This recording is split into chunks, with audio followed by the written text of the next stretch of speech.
Ladies and gentlemen, are you ready?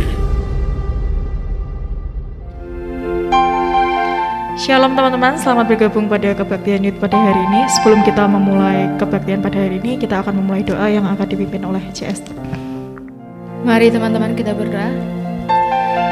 Bapa di dalam surga, kami mengucap syukur Tuhan untuk anugerah-Mu, kasih karunia-Mu di dalam setiap kehidupan kami Tuhan, di mana Engkau sudah menuntun kami ke tempat ini Tuhan, untuk kami dapat beribadah ya Tuhan. Tuhan ampuni setiap kami, Tuhan layakkan kami ya Tuhan, untuk kami terus Tuhan bisa menghadap Tuhan, untuk kami terus bisa menyembah, memuji dan memuliakan nama Tuhan. Tuhan Kau yang satukan setiap hati kami, untuk kami dapat memuji nama-Mu dan menyenangkan hati-Mu ya Bapa. Kami yakin dan percaya Roh-Mu yang kudus hadir di tempat ini ya Tuhan, dan Engkau disenangkan oleh puji-pujian kami. Terima kasih Tuhan Yesus Kristus, hanya di dalam nama Tuhan Yesus Kristus kami sudah berdoa dan mengucap syukur. Setiap kita yang siap untuk memuji Tuhan katakan amin. Mari kita naikkan satu pujian, karya terbesar.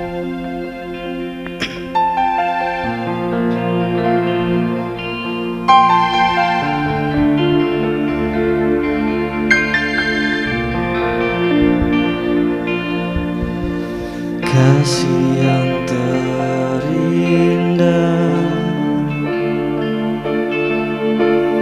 hati yang mulia, hanya ku temukan di dalam-Mu,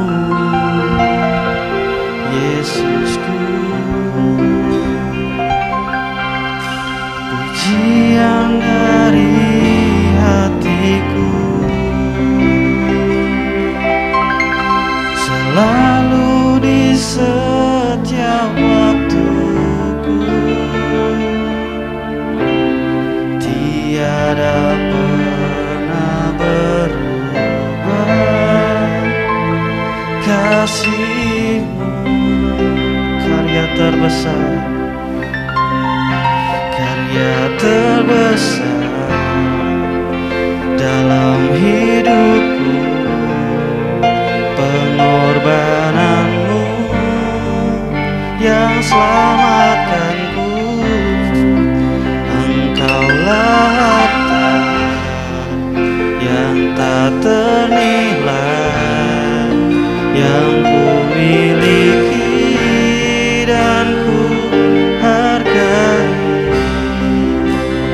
Yesus, Engkau ku kagumi. Mari kita pujikan sekali lagi dari Allah. Kasih yang terindah,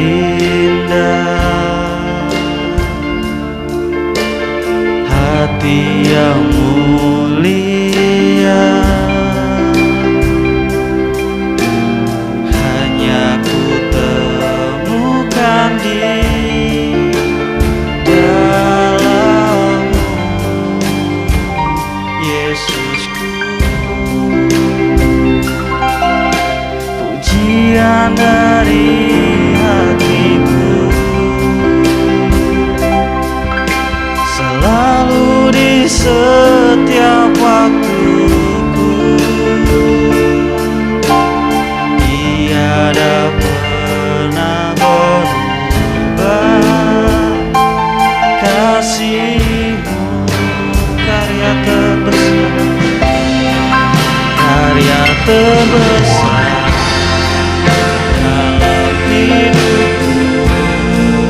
Pengorbanan-Mu yang selamatkanku, Engkaulah harta yang tak ternilai, yang ku miliki dan ku hargai. Karya terbesar, karya terbesar dalam hidupku. Pengorbanan-Mu yang selamatkanku,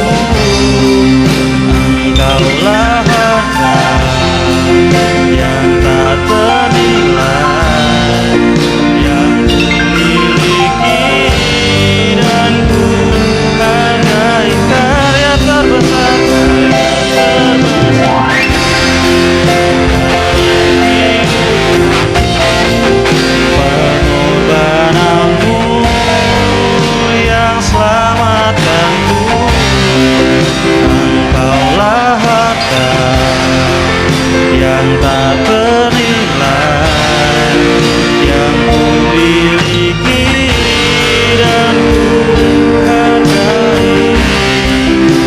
Yesus Engkau ku kagumi, Yesus Engkau ku kagumi, Yesus ku kagumi.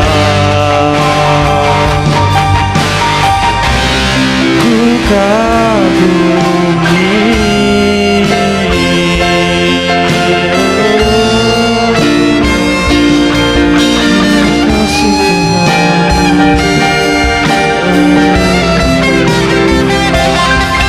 bersama Kau Tuhan. Terima kasih Yesus, terima kasih.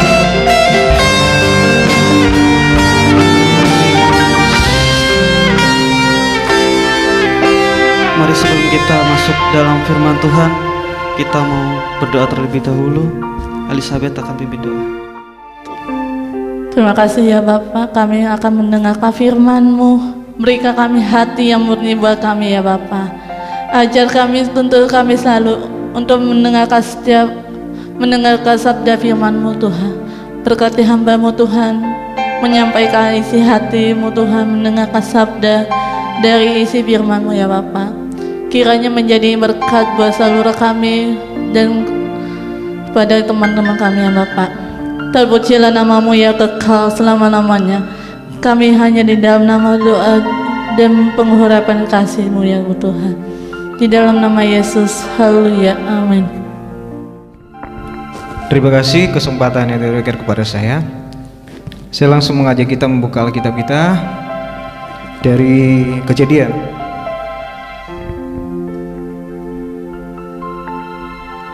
Pasal 2.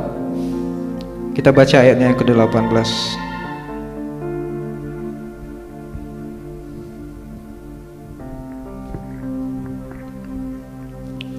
Kejadian 2 ayat 18 kita baca bersama-sama dalam hitungan ketiga.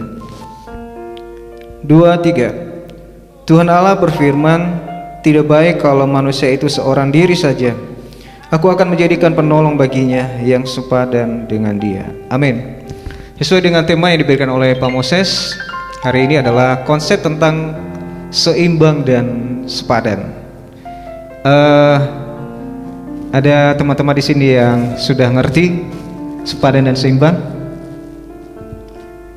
Kak Mahesas? Udah ya? Ini sudah pengalaman ini. Harusnya kemarin saya lihat tema ini, aduh, saya melemas badan saya, bener. Jadi saya pikir ini harusnya bagi mereka yang sudah berpengalaman.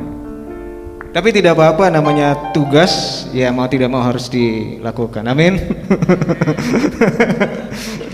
Ya jangan ketawa ini. Yang pertama adalah, ini ada dua kata sebenarnya yang bagi banyak orang kata yang sangat sering didengar oleh anak-anak muda di gereja. Karena gini, banyak hamba Tuhan, bukan hamba Tuhan biasa, tapi hamba Tuhan besar, yang sering kan membawakan tema tentang jodoh, mencari pasangan yang serasi, yang sesuai dan sepadan. Dan jujur beberapa anak muda bahkan pun pernah saya tanya tentang relasi sebuah hubungan, mereka masih bingung, masih belum ngerti. Bahkan sampai hari ini banyak anak-anak muda masih tanda tanya, saya dengan siapa? Termasuk saya. Hah?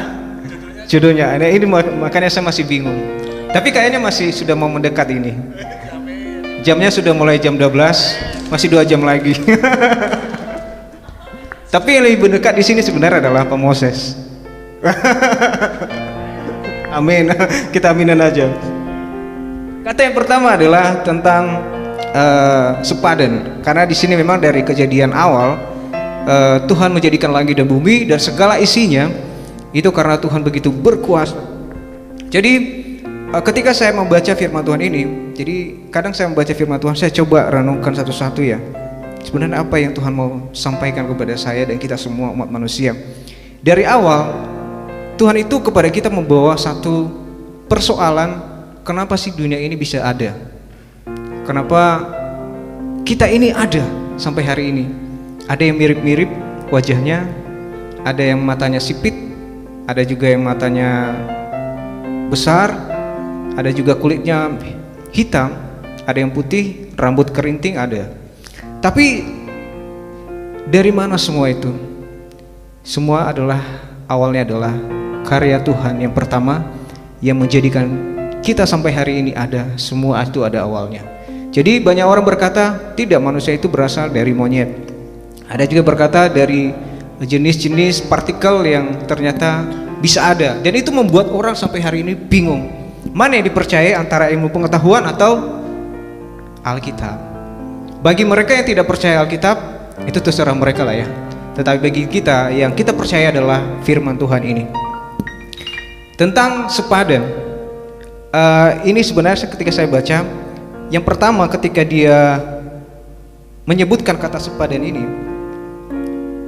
sebelum Hawa itu dijadikan, ternyata pada awal itu Tuhan itu membawa binatang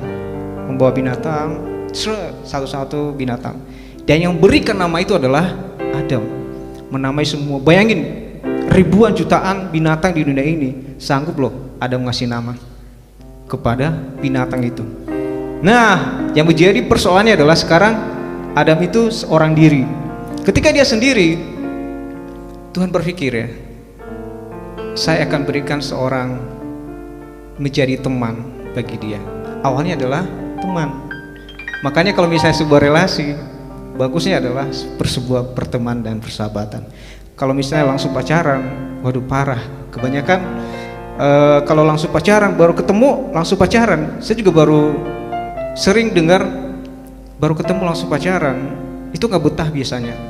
Itu cuma hanya sebentar. Tapi sebuah hubungan yang dibangun dengan pertemanan, ternyata itu lebih banyak sifatnya lama hubungannya. Walaupun tidak menjamin hubungannya kekal, tetapi kebanyakan sebuah pertemanan itu indah. Ada yang lebih parahnya dikatakan teman tapi mesra. Ada istilahnya teman tapi mesra. Awalnya memang sebuah pertemanan, tapi lama-lama jadian dan menjalin sebuah hubungan yang lebih baik. Di sini udah banyak ya yang awalnya cuma berteman, dan kemudian bagi saya adalah kata sepadan ini cuma ada di Kejadian pasal 2 ini. Ketika saya cari-cari, ada nggak sih setelah itu? Yang ada setelah itu sebenarnya adalah seimbang. Kata sepadan cuma ada di Alkitab. Tapi banyak orang, atau saya nggak tahu, pemikiran orang-orang di dunia ini yang sepadan mereka aplikasikan dalam kehidupan kita sampai hari ini juga. Anak muda, kalau kamu cari pasangan, kamu carilah yang sepadan. Karena saya bingung, sepadan itu gimana gitu. Ya kan dia ngerti gitu. Tapi ternyata maksud yang sepadan ini sebenarnya adalah yang sama dengan Adam. Cerita gini, dari sejarah Alkitab, operasi pertama terjadi di Alkitab kita ketika Allah mengoperasi Adam. Dia mengambil, saya nggak bisa bayangin, saya bayangin, tapi saya nggak bisa. Bagaimana Tuhan itu menarik tulang rusuk dari Adam, dia ngambil tulangnya, mungkin ada darahnya, tapi saya rasa ada darahnya. Keluar ngambil, kemudian dia ambil daging itu menutup tulang rusuk Adam kembali, dan kemudian tulang rusuk itu kemudian berubah menjadi seorang wanita. Baru ditaruhlah di samping Adam. Dan kemudian Adam berkata gini, wah ini luar biasa sekali. Inilah tulang rusuk saya yang menjadi teman dalam hidup saya. Dia bersyukur bahwa ternyata Tuhan itu bukan hanya sekedar memberikan teman seperti binatang, tidak. Tapi Tuhan menjadikan teman sepadan untuk Adam, manusia pertama di dunia adalah wanita. Jadi sampai sekarang kita ini ada wanita, ada laki-laki. Dulu tidak ada bencong, tidak ada waria, tidak ada. Inilah perubahan zaman karena dosa. Tapi yang jelas identitas kita sebagai manusia pertama adalah laki-laki dan wanita yang saling melengkapi. Jadi kemudian berkembang di dalam Alkitab kita, di situ baru ada kata-kata saya temukan ada yang namanya pasangan yang seimbang. Jadi kalau misalnya banyak orang berkata carilah pasangan yang sepadan, saya juga masih bingung gimana cari pasangan yang sepadan. Tapi di dalam kehidupan berikutnya, kalau misalnya teman-teman membuka di dalam Korintus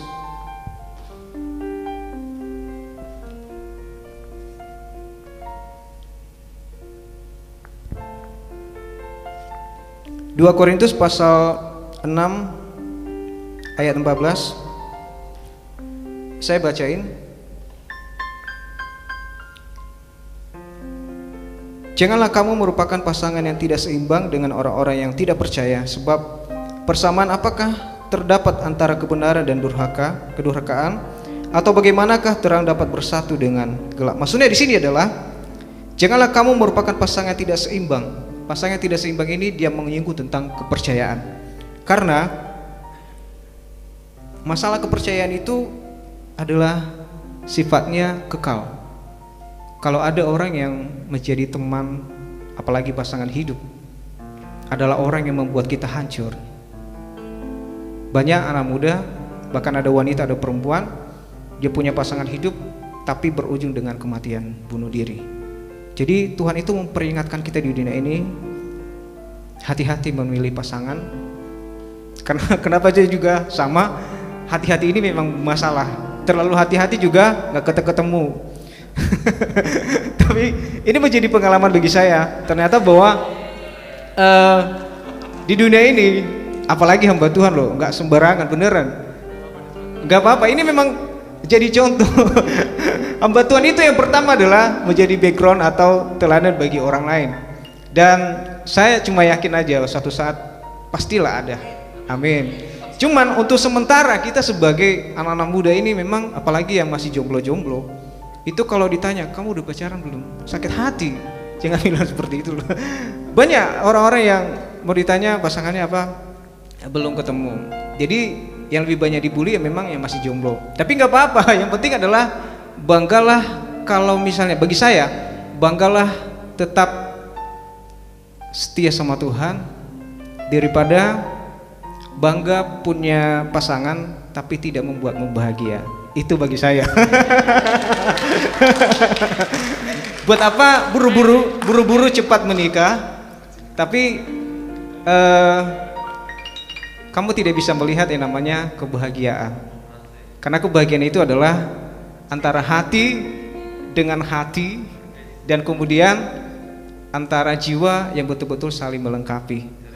Dari mata turun ke hati. Hati kalau tidak nyaman, buat apa punya pasangan?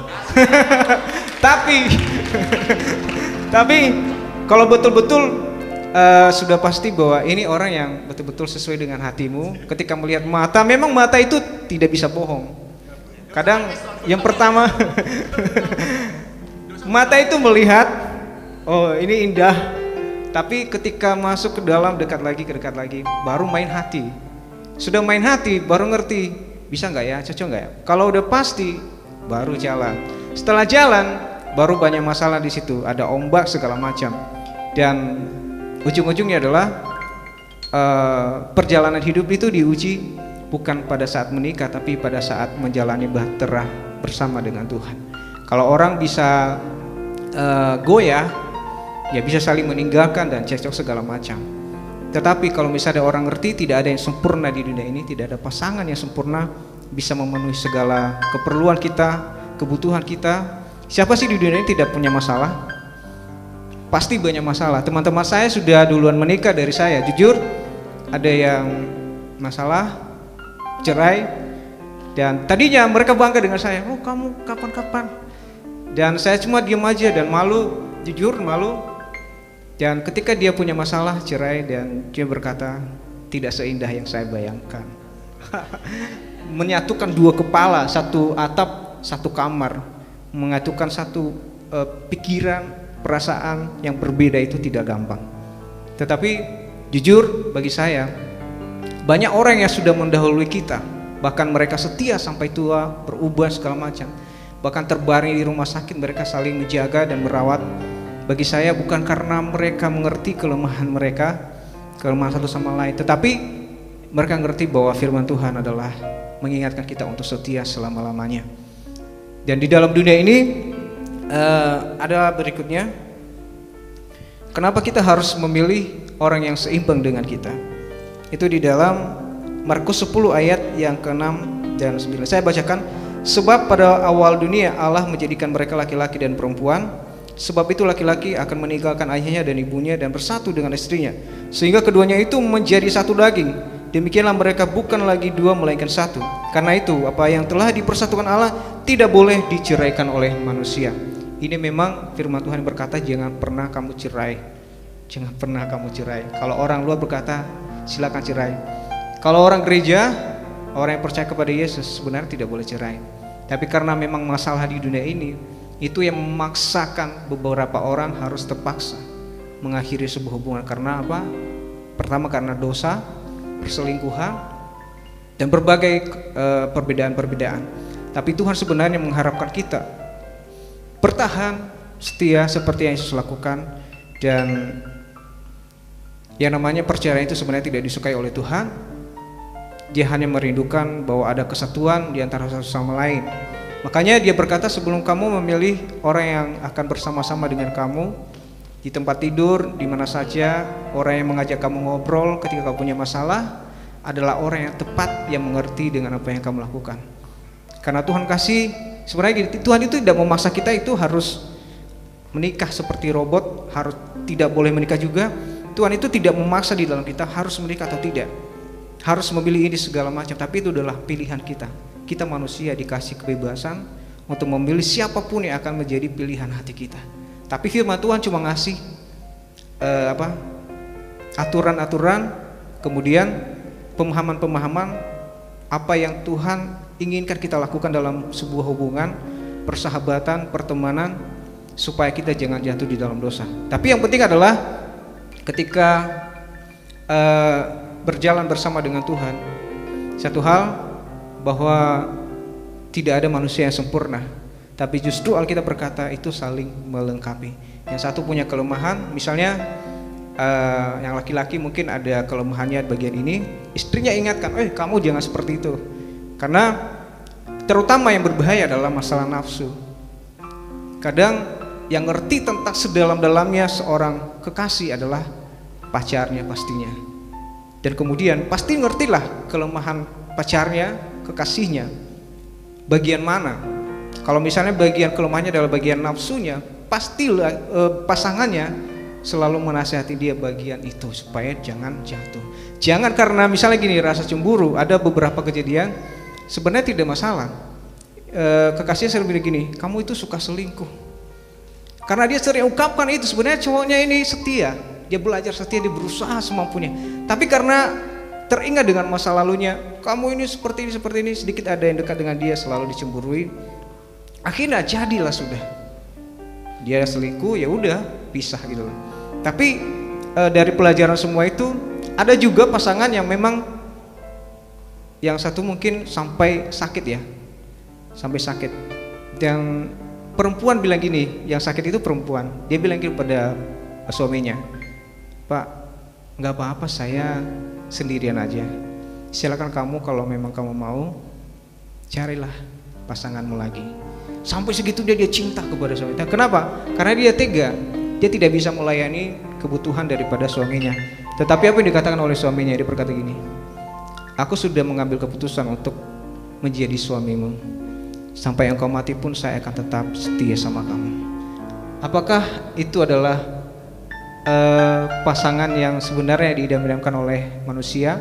Karena kebanyakan manusia di dunia ini jujur, secara seks, nafsu dan segalanya itu yang dicari. Harta, apalagi kalau nggak ada uangmu, ya udah saya cari lain. Kalau misalnya kamu tidak memberikan kebutuhan saya, udah saya cari yang lain aja. Tapi beberapa pasangan yang betul-betul ngerti firman Tuhan, tidak, uang bisa dicari, kebahagiaan itulah yang kita cari di dunia ini. Sekalipun ini tadi laki-laki ini bilang gini, sekalipun kamu tidak bisa berbuat apa-apa, kamu tidak bisa melayani keinginan saya, tetapi saya sudah janji sama Tuhan, saya akan setia dengan kamu sampai seumur hidup saya. Bukan karena siapa-siapa sebenarnya, bukan karena istrinya, tapi karena dia ngerti satu firman Tuhan ini. Orang yang tidak punya di dalam pikirannya satupun ayat firman Tuhan ini di dalam otaknya, kebanyakan manusia berlaku melakukan sesuatu itu kemauannya sendiri, sesuai dengan nalurinya yang terbatas. Kita ini nalurinya banyak, kemauan kita banyak, kebiasaan keluarga kita berbeda-beda. Mungkin ada yang baik, ada yang tidak. Tapi kalau misalnya tidak ada firman Tuhan ini nyantol di kepala kita, maka yang kita lakukan adalah sesuai kemauan kita. Kita bisa berbuat apapun semauan kita. Tapi kalau firman Tuhan ini penuh di otak kita, pasti banyak pertimbangan-pertimbangan. Saya percaya ketika kita berbuat salah, siapapun di antara kita lah yang sebelum berbuat salah, pasti ini di otak kita ini memutar-mutar firman Tuhan. Jangan. Itulah yang menegur kita. Dan saya percaya bahwa melalui firman Tuhan ini menjadi pelajaran bagi kita bahwa kita betul-betul biarlah berjalan bersama dengan Tuhan senantiasa apapun yang terjadi ke depan. Dan saya berdoa buat kita semua di tempat ini, baik yang sudah nikah atau yang belum, tetaplah setia terutama kepada Tuhan, karena itulah yang membawa kita kepada kesetiaan yang kekal. Dan yang kedua, apapun yang terjadi, kita ini sebenarnya saling melengkapi satu sama lain. Terutama di gereja ini, kita anak-anak muda ini banyak kekurangan, tapi jangan pernah kita lihat kekurangan masing-masing, tapi kita melihat bahwa Tuhan memakai kita semua untuk bersama Tuhan. Amin. Ada yang mau ditambah mungkin? Silakan. Gini teman, soal pasangan yang seimbang, jujur dulu sempat hampir mau ada hubungan dengan seseorang yang mungkin saudara sepupu sih. Kita udah jalan selama setahun, tapi enggak tahu kenapa, karena dari sebenarnya gini, kalau kita menurut apa yang kita mau, kemauan kita, aku mau sama dia gitu. Tapi ternyata Tuhan bilang enggak. Jadi selama setahun tuh istilahnya tuh kayak gini. Kalau orang sekarang tuh bilang hanya menjaga jodoh orang lain. Selama setahun tuh hanya menjaga jodoh orang lain. Itu dulu. Akhirnya Tuhan mempertemukan dengan yang sekarang ini, yang puji Tuhan bisa ya ada komitmen dari 2013 sampai sekarang. Udah berapa tahun ya? Udah 8 tahun. Tujuan kita cuma dari kita hubungan sampai sekarang pasti ada yang namanya pasang surut. Tapi aku sama dia tuh punya komitmen gini. Kalau emang tujuan kita mau sampai arah ke sana, apapun itu, apapun masalahnya, apapun itu, kita bawa doa bareng-bareng. Ini mungkin salah satu contoh yang seimbang. Bukan hanya yang kita seiman enggak, tapi kita percaya sama Tuhan. Bahwa kalau kita bawa setiap hubungan kita sama Tuhan, dan kita yakin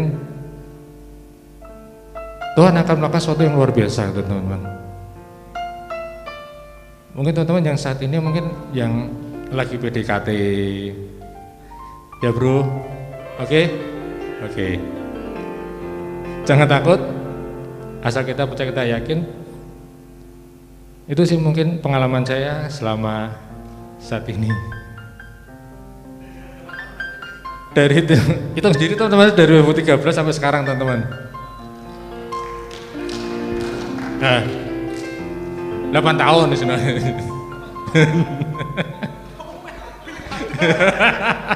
Karena jujur ingat teman-teman, aku ingat kata-kata si ini. Lu itu hubungan apa pemilihan presiden? Setiap 8 tahun presiden baru. Indonesia setiap 8 tahun hubungan baru. Betul, komitmen yang baru. Setiap tahun, enggak, jujur teman-teman, gini, setiap tahun pasti kita komitmen kita selalu ubah, gitu. Komitmen bukan hanya untuk supaya lebih dan lebih, tapi setiap tahun tuh kita punya hubungan ini tuh bukan hanya cuma senang-senang tok, gitu loh. Tapi ada sesuatu. Jadi tiap tahun pasti ada, kita punya yang namanya plan selama setahun tuh kita mau ngapain, bahwa hubungan ini mau ngapain, gitu loh. Ya, gitu. Jadi kayak kasih kita tuh selalu diperbarui setiap harinya, gitu. Nah, terima kasih teman-teman. Oke, terima kasih buat waktu yang diberikan ke saya. Sebagai seorang pujangga cinta di sini, saya hanya akan memberikan sebuah kalimat penutup untuk rangkuman ibadah hari ini. Dengarkan baik-baik anak muda, apalagi anak muda menjelang tua. Hati-hati bermain dengan hati, tapi yang sudah di hati jangan sampai pergi. Terima kasih. Amazing. Oke, terima kasih teman-teman. Sebagai teman sejati Christian, saya memang salut dan beri apresiasi terhadap Christian. Saya sempat guyon sama Christian toh Pak. Jadi Chris, hubunganmu sampai sekarang itu sama si Christina itu udah berapa tahun namanya? Kira-kira 8 tahun. Loh, malah tak komen toh, ini kamu berarti hubungan pacaran apa pilkada? Apa pilpres malah sampai 10 tahun tambah 2 tahun 10 tahun toh. Gitu memang teman-teman kita itu beraneka ragam jenisnya. Jenisnya.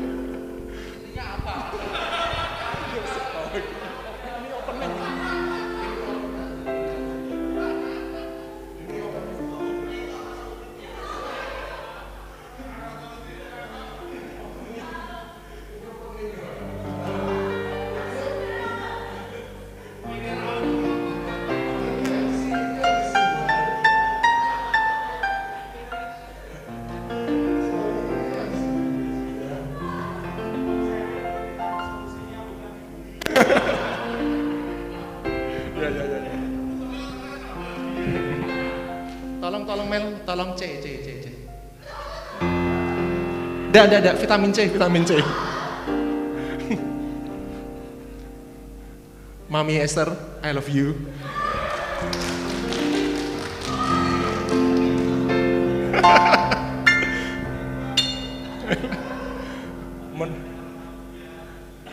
Iya, nanti deh. Jangan, malah diwakilkan.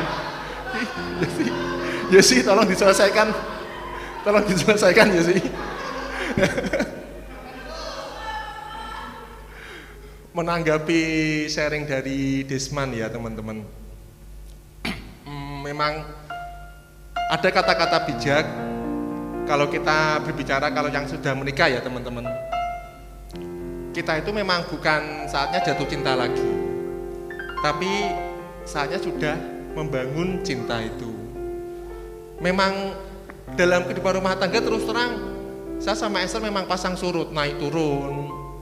Kita sama-sama karakternya berbeda, dari mungkin juga dari tradisi, dari budaya yang berbeda. Jadi memang ada perbedaan yang mencolok dari kita berdua. Tapi memang bagaimana kita kan cara menyelesaikannya diambil tengah-tengahnya dengan bijak seperti itu. Jadi memang waktu awal-awal pun juga dari pihak keluarga juga mungkin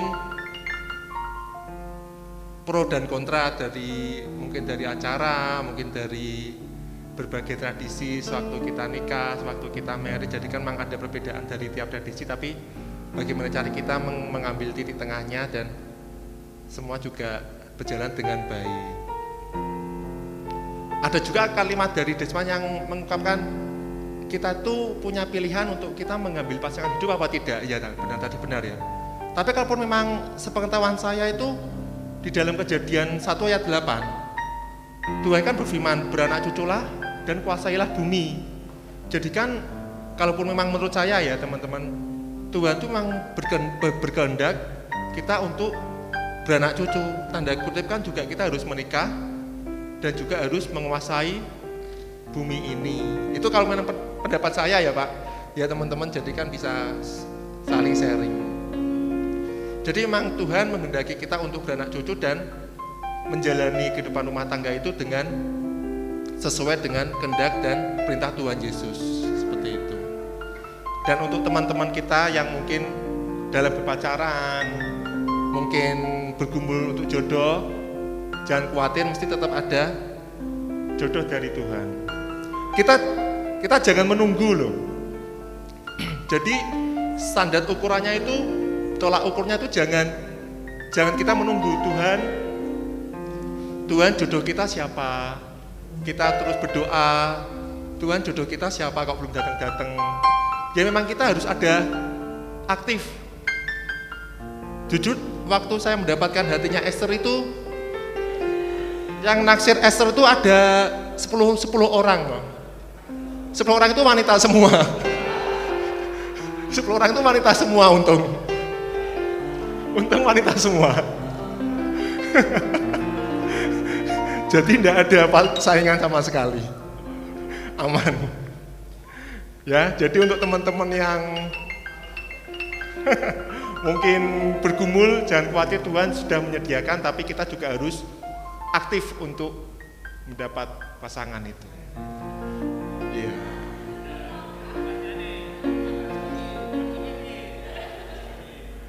Berdoa, menambah komunitas, terus bisa saling berteman dengan positif, seperti itu. Terima kasih.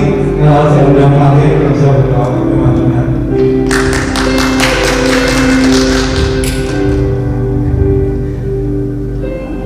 Masih terasa gitu.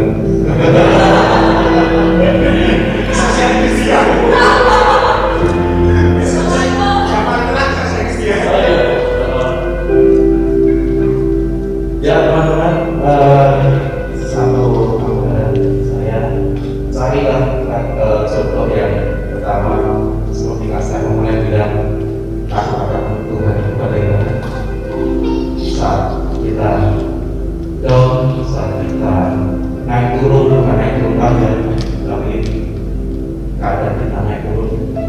Kalau jodoh kita dan mengenal Tuhan, jodoh kita dan ngerti Tuhan, kita akan paling saat kita masuk dalam satu keluarga, hanya 2 orang, suami atau istri.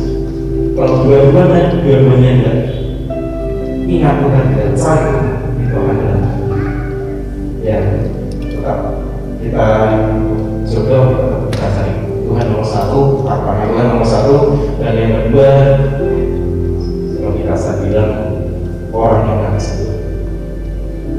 Ya, mari teman-teman kita berdoa bersama-sama. Terima kasih Tuhan buat firman-Mu yang begitu luar biasa yang saat ini kami telah terima dari Engkau. Tuntun kami Tuhan untuk selalu mencari Engkau, karena kami yakin dan percaya saat kami mengutamakan Engkau, saat kami mencari kehendak-Mu, apapun yang kami butuhkan Engkau sediakan. Saat ini Tuhan, mungkin beberapa dari kami yang butuh untuk jodoh ataupun teman untuk masa depan kami taruh ke dalam tangan kuasa. Pimpin hubungan kami, pimpin masa depan kami, karena yang kami tahu Engkau selalu bersama dengan kami. Engkau tidak pernah meninggalkan kami, dan Engkau yang mengetahui semua keadaan kami. Terima kasih Tuhan, persatukan kami Tuhan. Jika Engkau yang telah memberikan kami jodoh, biarlah itu yang kehendak-Mu Tuhan. Biarlah Engkau itu kehendak-Mu yang nyata dalam hidup kami.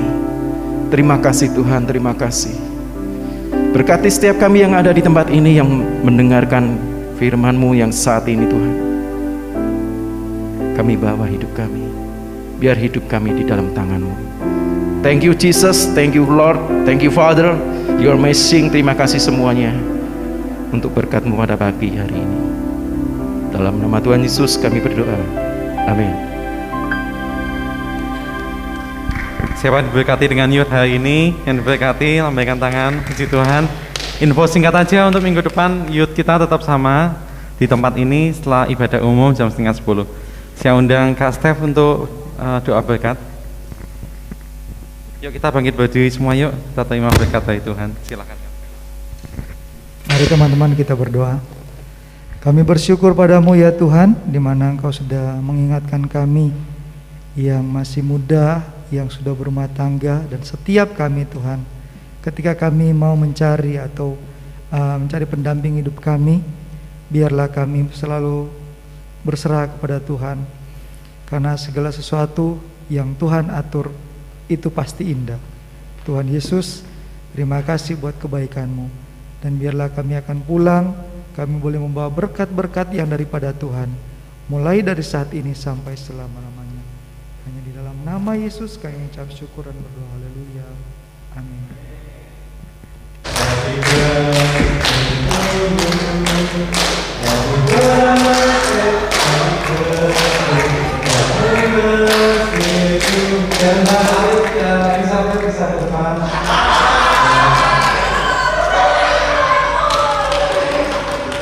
Yuk, silakan Alif Elizabeth.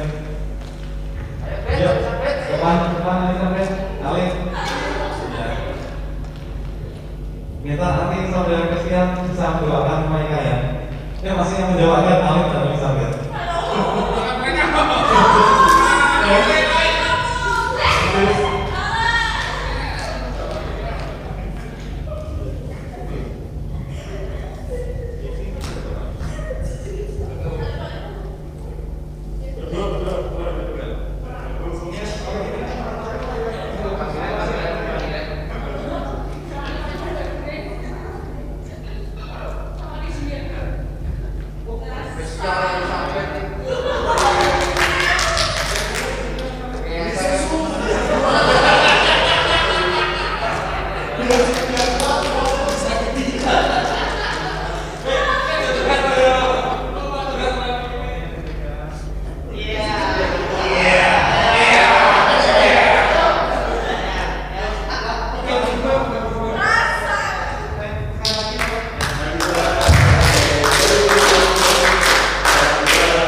Terima kasih Tuhan untuk hari ini Bapak, terima Tuhan.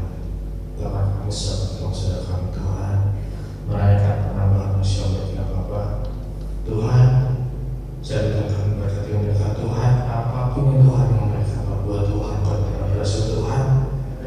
Keluarga mereka Tuhan Kau berkati, masa depan mereka Kau berkati Tuhan, masa muda mereka Tuhan luar biasa Tuhan Kau pakai Tuhan.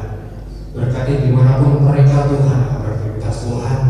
Biarlah Tuhan berkat Abraham, Ishak, Yakub Tuhan tercurah di sekitar mereka Bapa. Terima kasih Yesus, terima kasih Tuhan. Kau berkati kami semuanya Tuhan yang ada pada hari ini Bapa. Terima kasih Yesus, dan di dalam nama Tuhan Yesus bersyukur. Amin.